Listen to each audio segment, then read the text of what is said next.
अस्सलाम वालेकुम, doctor Arshad Mahmood hair. तो इस वीडियो के अंदर हम बात करेंगे क्या कि फ़ूड रिस्ट्रिक्शन, फ़ूड मिथ्स या फ़ूड टैबूज़ वाक़ई एग्जिस्ट करते हैं। क्या इनके कुछ साइंटिफिक लॉजिक है या सिर्फ ये हमारी जो है नस्ल दर नस्ल चीज़ें चलती आ रही हैं। और एक इम्पॉर्टेंट चीज़ मतलब चावल पे बात करूँगा मैं इस वीडियो के अंदर। तो पहले तो बात है कि फ़ूड रिस्ट्रिक्शन जो है हमारी सोसाइटी में बहुत आम है। इसकी वजह ये है कि एक हमारा कल्चर था जो कि रिलेटेड था हकीमी मेडिसिन की तरफ, तो उसमें इसको बहुत अहमियत दी जाती है, लेकिन एलोपैथी में इसको इतनी इंपॉर्टेंस नहीं दी जाती और जो साइंटिफिक रिसर्च अब तक आ रही है उसमें कोई इतनी इसकी इंपॉर्टेंस नहीं है। कुछ कंडीशन ऐसी हैं जिसमें इसकी बहुत इंपॉर्टेंस होती है। जैसे कि अगर आप देख लें बच्चों के अंदर, तो सीलिक डिजीज़ यानी गंदम की एलर्जी का मसला, उसके अंदर हम गंदम और गंदम से बनी हुई सारी चीज़ें अवॉइड करते हैं। इसी तरह अगर डायबिटीज़ यानी शुगर का मसला ले लें, तो उसके अंदर भी जो है ये कुछ हम डाइटरी रिस्ट्रिक्शन करते हैं। लेकिन इसके अलावा अमूमन हम डाइटरी रिस्ट्रिक्शंस जो है वो नहीं बताते वालिदैन को, और ना ही उसकी ज़रूरत नहीं होती।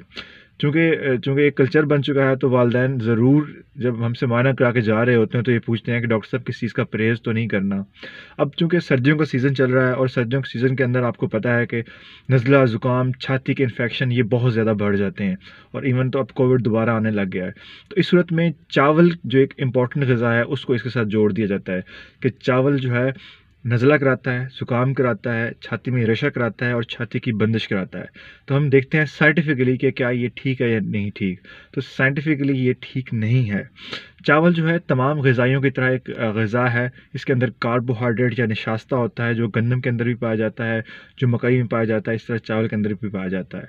तो चावल के अंदर कोई ऐसी कोई चीज़ नहीं है कि जो बलगम पैदा करे, जो छाती को बंद करे, जो ज़ुकाम करे या गला ख़राब कराए। तो इम्पॉर्टेंट चीज़ ये है कि ये कार्बोहाइड्रेट का सोर्स है, ये इसमें निशास्ता होता है और इसका कोई ताल्लुक नहीं है छाती के मसाइल के साथ। चावल एक इम्पॉर्टेंट ग़िज़ा है इन द सेंस कि चावल जो है नरम होती है, इसको मुख्तलिफ़ शक्लों में आप बच्चों को दे सकते हैं। ख़ासकर जिन बच्चों को हम ठोस ग़िज़ा की तरफ लाना शुरू करते हैं, तो उनके अंदर ये खीर की फ़ॉर्म में दिया जा सकता है। तो एक अहम चीज़ है जिसको आप बच्चों से इस टैबूज़ को देखते हुए उससे महरूम रख सकते हैं।